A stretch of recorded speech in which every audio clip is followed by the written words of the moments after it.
Good afternoon, everyone. This is Dr. Val Arkush, Chair of the Montgomery County Board of Commissioners. Today is Wednesday, April the 7th, 2021. This is week 57 of the COVID pandemic here in Montgomery County. Today, I want to start by recognizing that this week is National Public Health Week. Making sure our communities are healthy and safe is the mission of every public health worker in normal times. However, losing more than 500,000 lives across our nation, we are reminded once again just how critical our public health efforts and workers truly are as we continue to battle a global pandemic.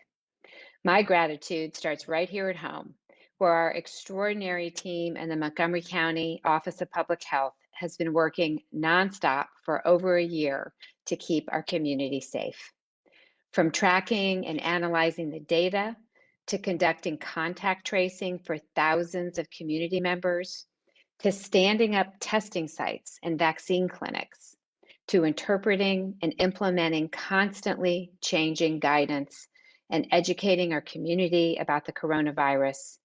Our public health epidemiologists, nurses, preparedness teams, environmental field teams, educators, and many others have been working tirelessly throughout the pandemic to save lives and stop the spread of COVID-19. Throughout this pandemic, our team has been working to counter the systemic health inequities in our Black and Brown communities with the goal of creating a more equitable and stronger public health system for all of our residents, all of the time. The best way to honor and thank our public health workers is to help restore the health of our communities by getting vaccinated when it's your turn, wearing a mask, practicing physical distancing, and washing your hands.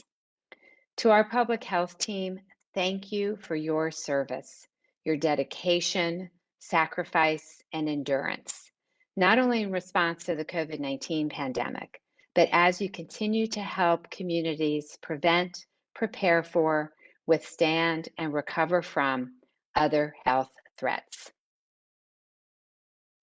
And with that, I am happy to share some good news on the vaccine rollout. This week, the county received our largest delivery of vaccine to date. For this week only, we are receiving a double shipment of the Johnson & Johnson one-shot vaccine, equaling 21,000 doses. This is in addition to the 5,850 doses of Pfizer. This additional vaccine will help us move quickly through our existing 1A pre-registration list and allow us to open up phase 1B appointments later this week or early next week. Let me give you some more details. In accordance with the Pennsylvania Department of Health order, we have now contacted every individual on our phase 1A pre-registration list and offered them an appointment. Vaccine clinics are scheduled for the entire month of April at all of our sites. Anyone who books with us will have the ability to choose their clinic location, the date and time of their appointment, and even the vaccine that they receive, which will be either Pfizer or Johnson & Johnson. We know that some individuals had issues with our old token system, and businesses that registered with us in phase 1A are still providing us with updated employee information. We are capturing all of this in our new registration system and will be sending out additional appointments this week. Rest assured, if you are on our 1A list and haven't heard from us yet, we will be in contact to offer you an appointment very soon. If you or a family member have any problems with making an appointment, please email us at covid19@montcopa.org or call our hotline at 833-875-3967. Going forward, anyone who registers with us and qualifies for 1A, 1B, or 1C will be appropriately prioritized and sent an appointment. So we encourage you to register with us now. To ensure equitable access for all as we continue our rollout, vaccine appointments for each phase will be released randomly, not by the date that you registered. If you experience longer than normal wait times on the COVID-19 hotline or a website timeout, don't get discouraged. Just come back to register at a later date. Montco is following the PADOH eligibility dates, which are also in line with the White House. This means that next Monday, April the 12th, eligibility will open for Phase 1C, and on the following Monday, April 19th, eligibility will open for all Pennsylvanians. As I said before, eligibility does not equal availability. We will continue to release appointments based on our vaccine supply. We may not have vaccine available for all the 1B people in our county for another week or two, and similarly for 1C. But thankfully, the doses are increasing and we should get to you quickly. With our increased supply of vaccine, we are finally able to expand our clinic locations. I'm extremely pleased to announce that we will open 2 new sites this Friday, April the 9th, one in Pottstown and one in Lansdale. We also have additional locations in Norristown Borough and King of Prussia coming very soon. Our partnerships with area pharmacies, faith groups, and hospitals continue to grow, which will allow us to reach more people in our community. For example, starting today, the Department of Public Safety mobile vaccination team, in partnership with Giant Pharmacy, is providing targeted outreach to individuals experiencing homelessness across the county, and will continue these outreach clinics for the next 2 weeks. We also plan to introduce weekend and evening hours as our operations expand to make it more convenient for people to get vaccinated on their schedule. As a reminder, you can register online or by phone to receive the vaccine through our COVID-19 hotline. To pre-register for the vaccine by phone, you can call the hotline at 833-875-3967 and let the agent know you need support in pre-registering for a vaccine appointment. You can also go online to montcopa.org/COVID-19 vaccine. So that's montcopa.org/COVID-19 vaccine. And you'll see a big blue registration button on that page. We also want to remind residents that no cost transportation is available to all vaccine appointments in Montgomery County. So that would include a local pharmacy or a local hospital, any place that you have a vaccination appointment in Montgomery County. We are able to offer you no cost transportation if you don't have an alternative way to get there. You can see that there are currently 3 options. One through Transnet, one through SEPTA, and the third is GoGo Grandparent for anyone who needs a ride to their vaccine appointment. We encourage anyone who needs this transportation to call the numbers that are listed on this screen. You can also call that hotline number and they can share these numbers with you. So let's see how we're doing. We had changed our progress graphic a little bit this week, given the amount of vaccine that we've received. Those first dose numbers are no longer nearly as critical. So we'll start on the left side, and you can see that we are in phase 1B. And the next column, or the next rectangle below that, are the vaccines that have been administered by our county health department. So we have now 55,361 first doses and over 33,000 second doses having been administered at our mass vaccination sites. Our first responder clinics have given both first and second doses, well over 2,000 each. And our mobile clinic has given 770 first doses and 271 second doses.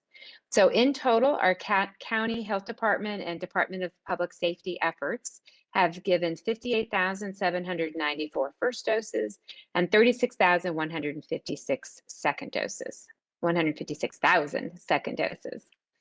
You can see that most of those doses have been either Moderna or Pfizer. Those are the two vaccines that we've had. As of yet, we don't have any Johnson & Johnson doses administered, but that's simply because we received the Johnson & Johnson late Monday afternoon. So we have not had a chance to roll it out to our clinics, but we will be doing that later this week. So in terms of how we're doing county-wide, and so this is data collected by the Pennsylvania Department of Health on any person who resides in Montgomery County. So we're making very good progress here. In terms of partially covered or fully covered, we now have a total of 288,141 individuals. That represents 34.68% of our population. That's the total population. If you look at the eligible population, which are people that are 16 years of age and older, we are at 42.8% of our eligible population, either being partially or fully covered. So we're really happy to see that.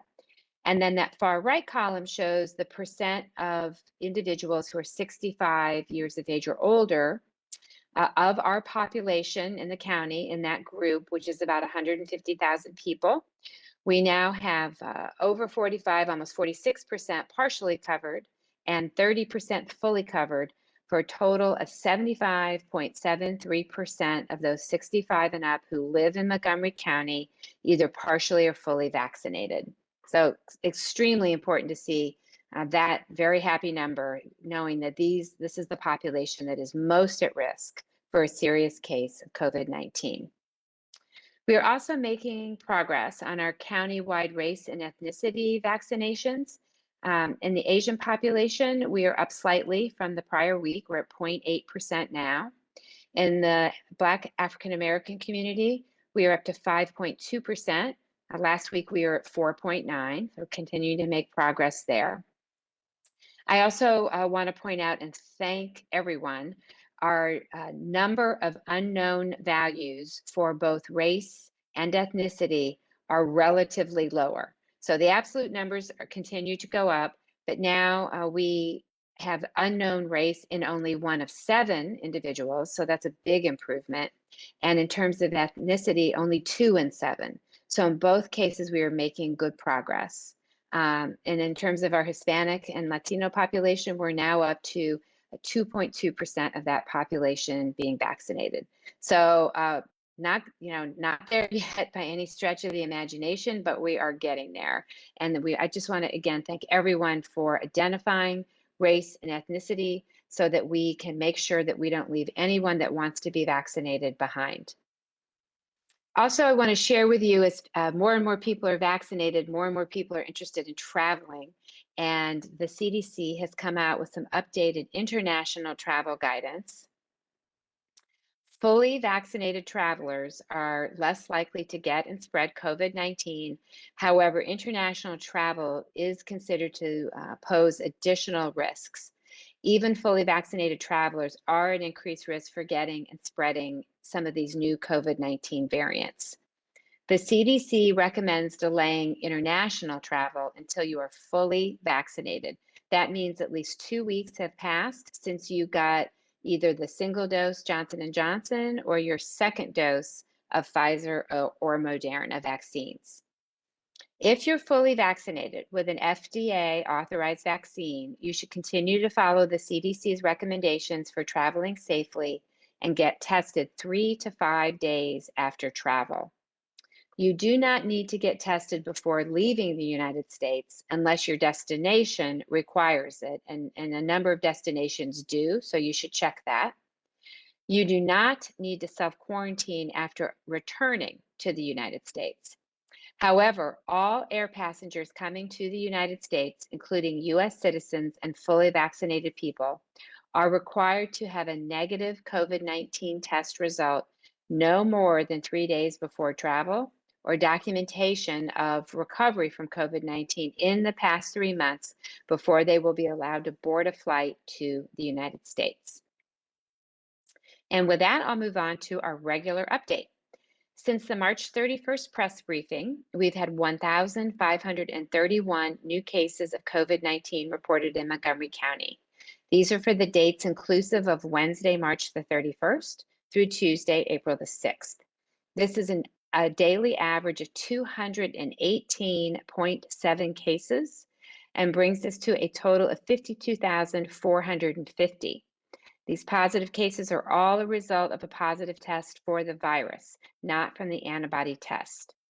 9 of these are from long-term care facilities. 3 of these are from the Montgomery County Correctional Facility. 19 are from other congregate settings, and 1,500 are from the community. We have in this group now in total, not just in these last weeks, but in total, we have 80 individuals who have been identified as carrying one of the coronavirus variants, the vast majority being the B117 variant, more commonly known as the UK variant. That makes up 74 of those 80 cases. These positive individuals are from all 62 municipalities. And just as a reminder, you can go to macopa.org/COVID-19 for updated geographic information. Today's individuals range in age from 2 months old to 97 years old. There were 765 females, 764 males, and 2 unknown. I am sorry to confirm that 5 additional Montgomery County residents have lost their life to COVID-19, which brings us to a total of 1,266 deaths confirmed positive from COVID-19. These 5 individuals ranged in age from 38 years old to 74 years old. All 5 died at a hospital. There are 64 females and 626 males overall that have lost their lives to COVID-19.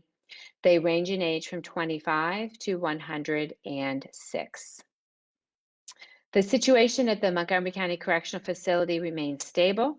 Routine antigen testing continues for all correctional officers, and all inmates that have tested positive for COVID-19 are in isolation and stable without symptoms. I do want to just point out that we've been regularly reporting on new cases at the correctional facility. These are almost entirely from new commits who are bringing the virus in from the community. Our positivity rate continues to increase, unfortunately, of course, along with that very high number of average daily cases. Our 14-day average positivity rate is now 7.13% as of Thursday, April the 1st, compared with 6.01% as of Thursday, March the 25th. This is our 14-day positivity rate graph. The orange squiggly line are the number of people who got tested on any given day. You can see that our testing has actually been increasing. And of course, the blue line is our 14-day average positivity rate. As a reminder, a positivity rate below 5% is considered suppression of the virus. This next graph shows our daily positivity rates for March the 5th through April the 1st, and shows that the daily positivity fell below 5% on only 6 of these days in the last 28 days. So we have seriously crossed the threshold here, and it is going to take a while for us to get back. Our hospitalizations are continuing to increase since last Wednesday. We are now up to 206 individuals hospitalized with COVID-19 in a Montgomery County hospital. This is increased from 177 last week. 5.3% or 11 of these individuals are requiring a ventilator. This is a decrease from 9% last week. Our hospitals remain busy. To put this in some context, on October the 1st, there were 24 patients hospitalized with COVID-19 in a Montgomery County hospital. For the 14-day period ending April 1st, 40,804 Montgomery County residents were tested for COVID-19, which is an increase of 1,689 people tested compared with the 14-day period ending March the 25th. This is great. This is exactly what we want. We want everyone who needs or wants to be tested for COVID-19 to be tested. We continue to have plenty of testing available.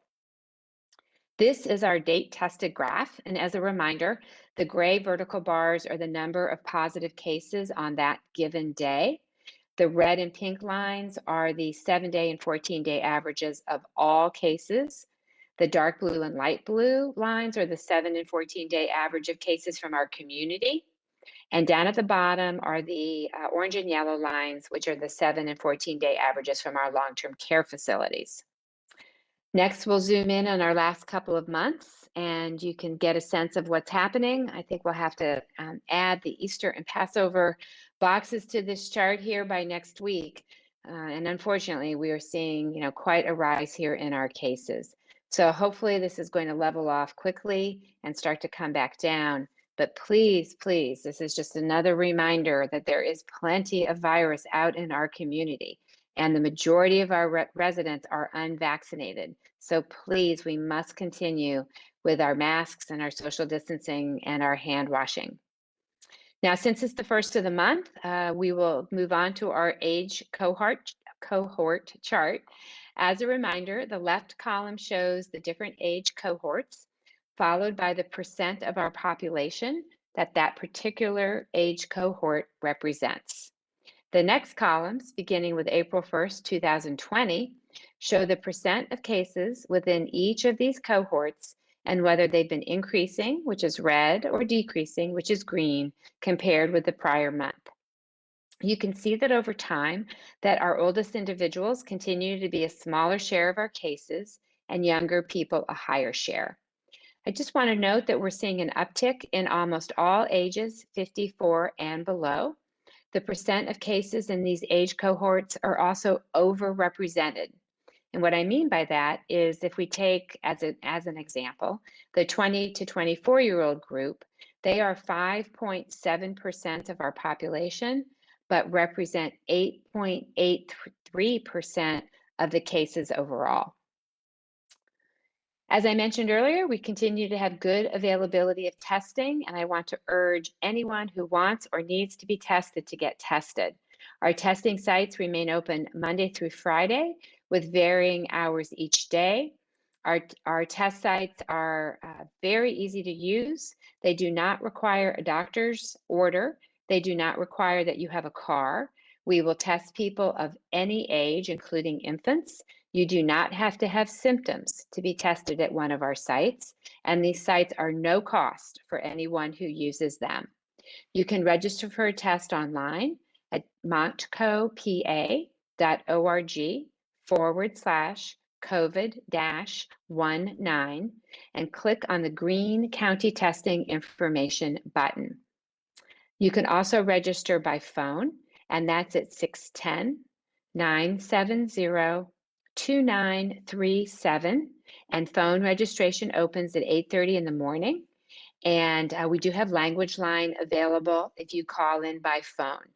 120 languages are available by language line, and we do have Spanish-speaking operators on the line as well. So just please remember that we continue to be in a serious situation with the amount of virus in our community. I am so happy and pleased about the amount of vaccine coming in, but we still have to get those shots into arms, and then there has to be a waiting period after that before people are fully vaccinated. So we must continue to be careful. Couple of announcements today. There continues to be additional town halls focused on the vaccine hosted in our community, and we want to make sure that everyone has the ability to tune in and ask questions. Our partners at the Greater Norristown NAACP are holding a webinar entitled The Vaccine and You tomorrow, April the 8th at 7 p.m. Dr. Kareem Salam, representing the Black Doctors COVID-19 Consortium, and Judge Greg Scott of Montgomery County will provide vaccine information and answer whatever questions you may have. All are welcomed to register and attend this free town hall. To sign up, you can visit facebook.com/NAACP Norristown. Let me just say that one more time, www.facebook.com/NAACP Norristown. Next, I just want to give a quick reminder about the Montgomery County Rent and Utility Relief Program administered by Your Way Home. This allows eligible households to receive up to 12 months of assistance for rent and utility bills dating back to March 13th, 2020. Assistance can be for past due rent, utility payments, or future rent payments. Funding for security deposits, first and or last month's rent, is also eligible as part of this program. There's no financial limit on the amount of assistance a household can receive. $55 million is available for this program in Montgomery County through a combination of state and federal funding. With this amount of funding, we are aiming to serve between 1,900 and 3,800 households. Your Way Home and its partners are processing applications as quickly as possible.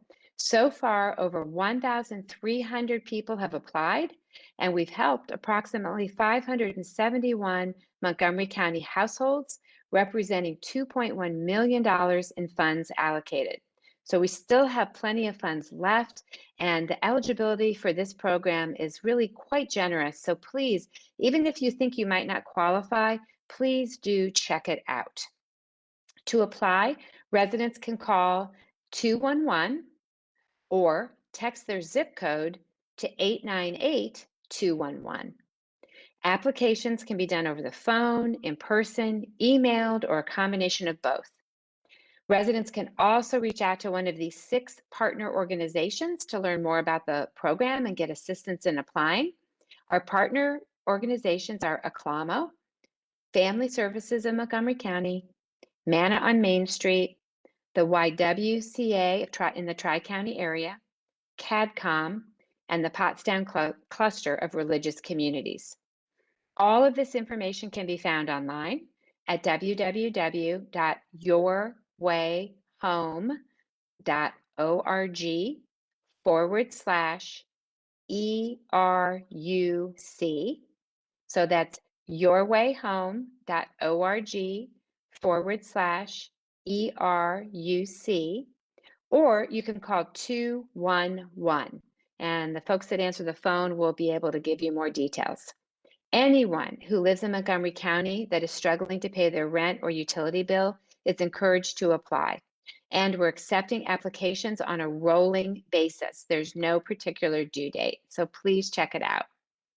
And with that, I will announce that our next virtual briefing will be next Wednesday, April the 11th at 1:30, and I'm happy to take questions.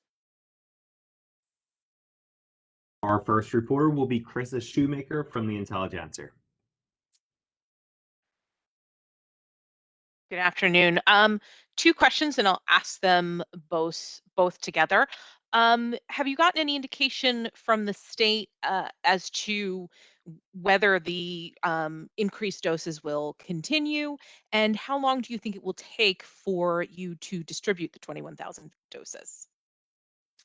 The indication that we've gotten from the state is that after this week, so beginning next week, we will get 10,500 doses of Johnson & Johnson and the 5,850 doses of Pfizer each week for, I think at least through May is what their understanding is. Now, of course, that could change depending on delivery to the state.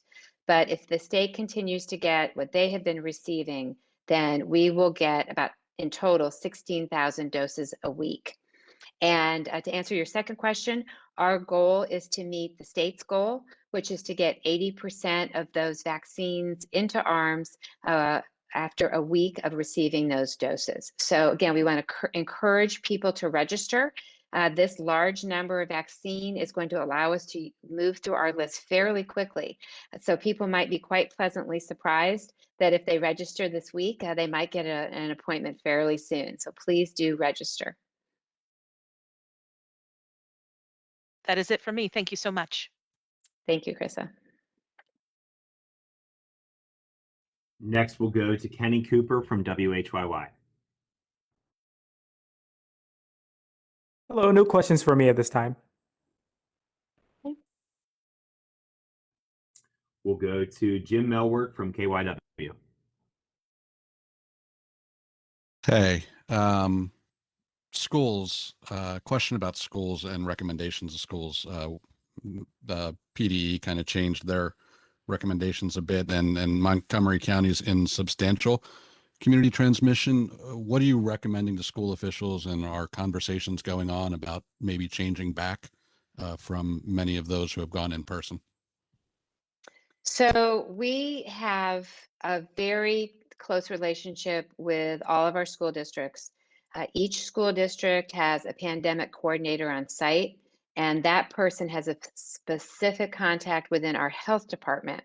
And as a consequence of that, we have been working together for months to do very rapid contact tracing and to meet all the requirements for any school with a case to effectively not have to close if it's just a single case. Occasionally, a classroom has to be asked to go virtual, but we have not had to ask a whole school to go virtual since early in January because of the system that we've set up. So we have been able to, with the state's understanding and permission, to not have to follow those PDE guidelines as they have been presented for several months now because of the system that we have in place to support our schools. Talking about variants, what do you think is a bigger influence on cases? The variants and the nature of the variants, or behavioral and human behavior? Well, it's a little bit of both. So what people need to understand is if they start to relax now, which is too soon, they take off their mask, or they go to a dinner party at a friend's house where people have their masks off.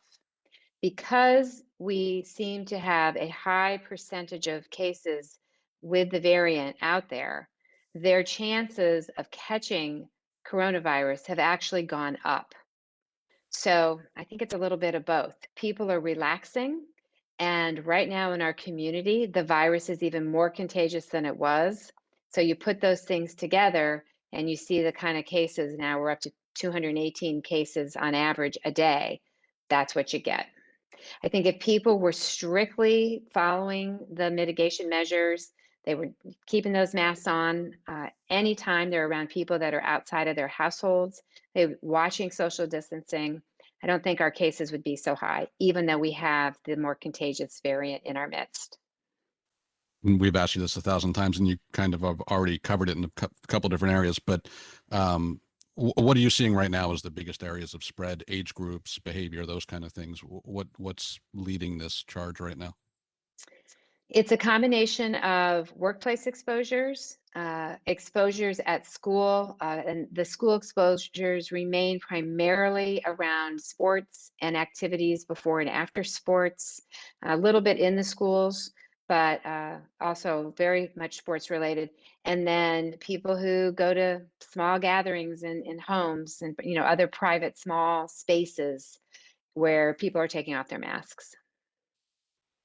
And just really quick, is there a particular age? I know you went over that graph, but and you touched on it, but particular age group and behavior in that age group? It seems to be kind of across the board, 54 and under, we're seeing upticks. I had my regular meeting with the hospitals this morning, and they are also saying that they don't have an exact number, but that the average age of their patients is lower than it was a couple months ago. Thanks. Mhm. Our next reporter will be Carl Hessler from the Pottstown Mercury. Afternoon, Commissioner. Afternoon. Question on the variants. I think, did you say that 80 cases have been identified as variants, and then 74 of the 80 are the B117? Yeah, and then that's correct. And then of the other 6, 4 are, and I don't have the numbers in front of me, but 4 of them are one type of variant from California. And we can get these numbers for you easily, Carl. One is from a second California variant. And then the 6th one is a variant from New York, but that particular variant is not a variant of concern because it does not seem to be any more contagious or any more deadly than the original variant. Okay, you answered my question. I wanted to know what those other Yeah. variants were. And so, Right. but the 80 cases, that is of the total cases to date? Of the Well, it total- is, but that's misleading because very few of our cases still are actually screened for these variants. So, happily, more and more of our labs are starting to look for variants when they do the PCR testing, but it's still not anywhere close to 100% of the cases that are being screened for the variants. So, the fact that we have 80 says to me that we probably have a pretty substantial amount of the variants in our community. Okay. And one other question, the two new sites that are going to be opening up on Friday, Pottstown and Lansdale, people will be registering for appointments there on the county public health website, correct? That's correct. Yep. Those sites will come up as choices whenever there's appointments available at those sites. And will those hours there be the same as the current hours at the Norristown and Community College site? Are the hours of operation the same? I believe in both cases, they'll be slightly different. I know in Pottstown, we are going to have a half day on Saturday.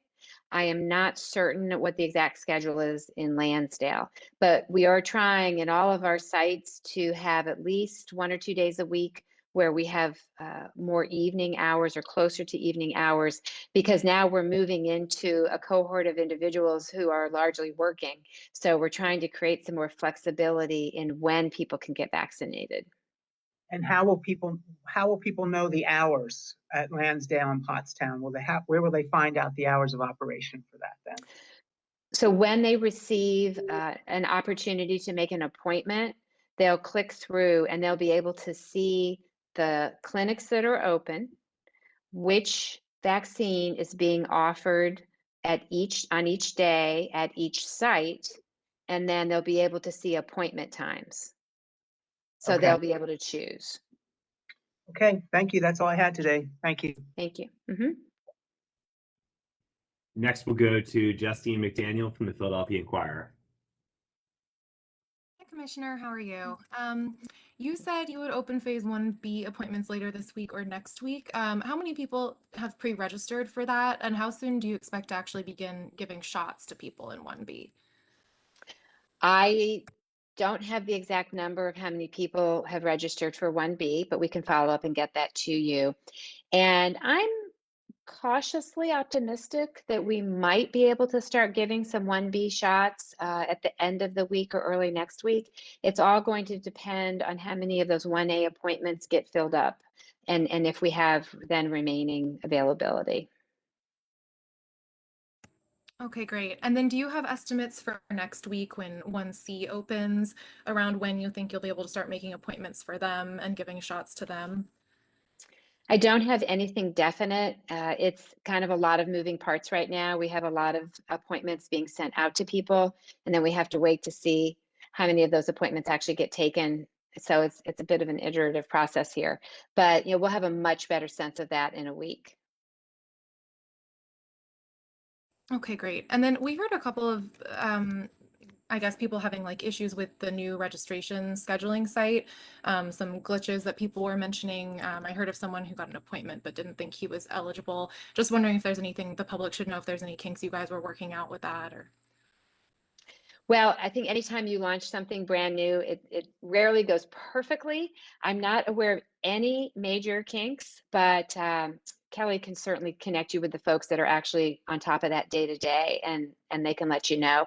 The one issue I have heard about is that if there's a really high volume of appointments being sent out and somebody at the same time tries to actually get on to make appointments, sometimes they get a timeout on the website, but typically if they just maybe come back an hour later, it should be fine.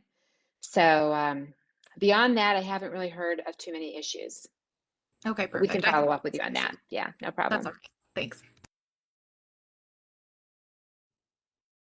That concludes our questions for today, Commissioner. Great. Thank you, everybody, and we'll see you next week.